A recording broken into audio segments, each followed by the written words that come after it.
হয়েছি কি হয় নাই সেটা বোঝার যে আলামতটা সেটা কি বলে দিব আপনাদেরকে? তাহলে একটু মাপে নিলেন যে আপনার আমলটা কবুল হলো কি হলো না, চেষ্টা করলেন, উৎসাহিত হলেন, অনুপ্রাণিত হলেন। বলবো আমি সেটা আল্লাহর কাছে সবচেয়ে প্রিয় আমল কোনটা জানেন ভাই?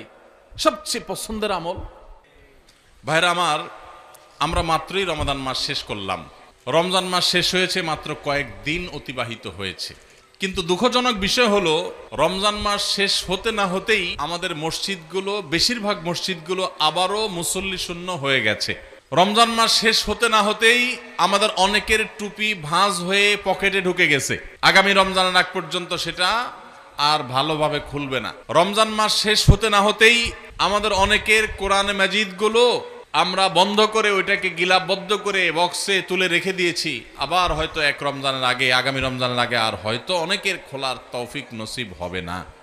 ভাইরা আমার, রমজানে আমরা যে নেকামল করছি টুকটাক, 30টা রোজা রাখছেন বেশিরভাগ মানুষ মাশাআল্লাহ, তারাবির নামাজ পড়ছেন, কোরআনে কারিম একটু একটু করে যতটুক পারছেন, কেউ 1 খতম, কেউ 2 খতম, যে যদ্দুর পারছেন, কেউ 1 খতম না পারলেও যদ্দুর পারছেন তেলাওয়াত করছেন। আলহামদুলিল্লাহ, অনেকে দান সাদেকা করছেন, সবে কদর ইবাদতের জন্য চেষ্টা করছেন। এই যে রমজানে আমলের চেষ্টা আমরা করেছি, এই আমলগুলো আল্লাহর কাছে কবুল হয়েছে কি হয় নাই এটা বুঝার একটা উপায় আছে, আলামত আছে, নিশ্চিত কোনো উপায় নাই। কারণ আমল কবুল করা না করা কার এখতিয়ার? আল্লাহর এখতিয়ার। শতভাগ পারফেক্টনেস আপনি এনেছেন, আপনার কাছে মনে হচ্ছে, তারপরও কোনো ত্রুটি থাকতে পারে, যেটা কারণে আল্লাহ তাআলা বললেন না, আমি তোমার এটা অ্যাকসেপ্ট করলাম না। সে এখতিয়ার আল্লাহর আছে।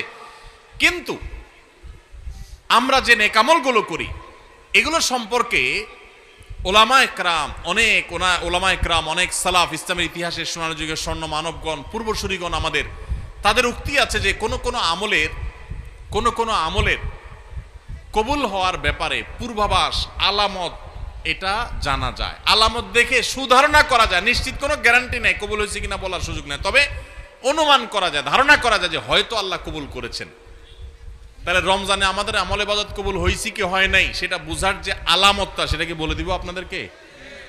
তাহলে একটু মাপে নিলেন যে আপনার আমলটা কবুল হলো কি হলো না, চেষ্টা করলেন, উৎসাহিত হলেন, অনুপ্রাণিত হলেন। বলবো আমি সেটা ভাইরা আমার, সেটা হলো, সে আলামতটা হলো রমজানে যে আমলগুলো করেছেন, শুধু রমজানের জন্য এটা কথা না, সারা বছরের জন্যই প্রযোজ্য। কোনো আমল করার পর সে আমলটা যদি আপনি ধারাবাহিকভাবে করতে পারেন, কন্টিনিউয়াসলি করতে পারেন, বারবার করতে পারেন, একাধিকবার করতে পারেন, ওইটার ধারা যদি ধরে রাখতে পারেন, তাহলে আপনি আল্লাহর ব্যাপারে সুধারণা করতে পারেন। আল্লাহ আপনার আগেরটা কবুল করেছেন, এই জন্য পরে আবার করার তৌফিক দিয়েছেন। আল্লাহর কাছে আমল এবং ইবাদতের কবুলের একটা ছোট্ট আলামত এটা, যে আল্লাহ তাআলা রমজানে আপনি ফরজ রোজা রেখেছেন, রমজানের পরে শাওয়ালের 6 রোজা রাখার তৌফিক হয়েছে, সোমবার বৃহস্পতিবার রোজা মাঝে মাঝে রাখার তৌফিক হয়, চাঁদের 13, 14, 15 রোজা রাখার তৌফিক হয় মাশাআল্লাহ। তাহলে আপনি সুধারণা করতে পারেন আমার রমজান রোজা আল্লাহ কবুল করেছেন, সম্ভবত, নিশ্চিত না, হয়তো আল্লাহ কবুল করেছেন, সেজন্য আমাকে ওইটা আবার নতুন করে করার তৌফিক দিয়েছেন।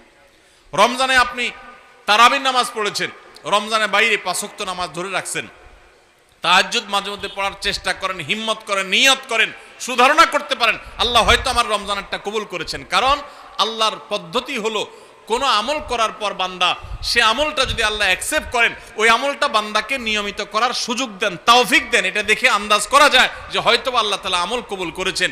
আর রমজানের আমল রমজানেই শেষ, একেবারে প্যাক করে ফেলছেন, আর আমলের ধারে কাছে যান নাই, তাহলে লক্ষণ খারাপ। আপনার আমল কবুল হয়েছে কিনা গ্যারান্টি কেউ দিতে পারবে না। হয়তো কবুল হয়ে গেছে, কিন্তু এখানে লক্ষণ খারাপ। আপনার টেনশনের কারণ আছে যে আমি কেন আর আমলগুলো করতে পারছি না, তাহলে কি আমার আমলগুলো আল্লাহ কবুল করেন নাই? আল্লাহ রাব্বুল আলামিন বান্দাকে কোনো আমল করার তৌফিক দেওয়ার পর যদি সে আমলটা আবারও করার তৌফিক দেন, তাহলে বুঝতে হবে আগেরটা আল্লাহ তাআলা অ্যাকসেপ্ট করছেন, কবুল করছেন।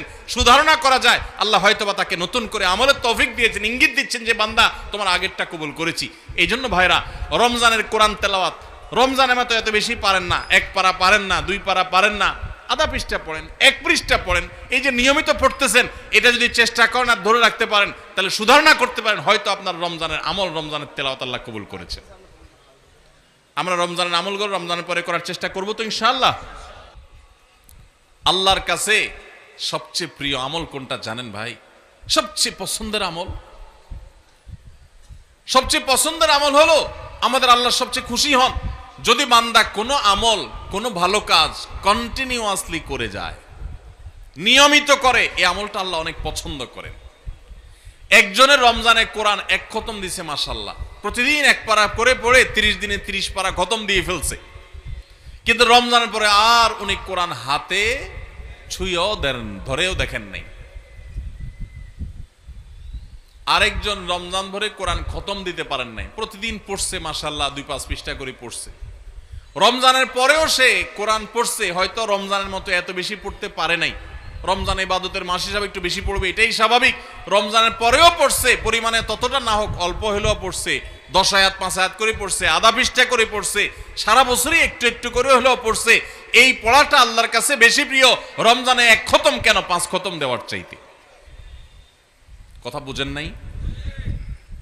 একজনে একসাথে অনেক টাকা দান করে দিছে, আর জীবনে কোনো খোঁজ খবর নেই নাই। এই দানের সওয়াব আছে, মর্যাদা আছে, ঠিক আছে, কিন্তু যে নিয়মিত একটু একটু করে দান করে, হয়তো এক সময় বেশি দেয়, আরেক সময় কম দেয়, সব সময় একরকম দিতে পারে না। রমজানে একটু বেশি দান করছে, কিন্তু রমজানের পরে একটু একটু হলেও রমজানের দানের ধারাটা ধরে রাখছে। এই দানের ধারা ধরে রাখতে পারলো, যে নিয়মিত করলো, যে এই ইবাদতটা, এই দানটা আল্লাহর কাছে ওই অন টাইম দানের চাইতে বেশি উত্তম, বেশি ফজিলতপূর্ণ। তাহলে কি শুধু রমজানে ইবাদত করব, না রমজানের পরেও করব? ইনশাআল্লাহ। আওয়াজে তো আস্তে আস্তে ব্যাপার কি, আপনারা নিয়তি করে দিয়েছেন না ভাই আবার রমজানের আগে আর মসজিদে ঢুকতেছি না, এরকম নাকি? আল্লাহ আমাদের সবাইকে 12 মাসে মুসল্লি হওয়ার তৌফিক দান করুন। আল্লাহ আমাদের সবাইকে খাঁটি মুসলমান হওয়ার তৌফিক দান করুন। ভাইরা আমার, শুধুমাত্র রমজানে মুসলমানের পরিচয় দিলে হবে না, 12 মাস মুসলমানের পরিচয় দিতে হবে।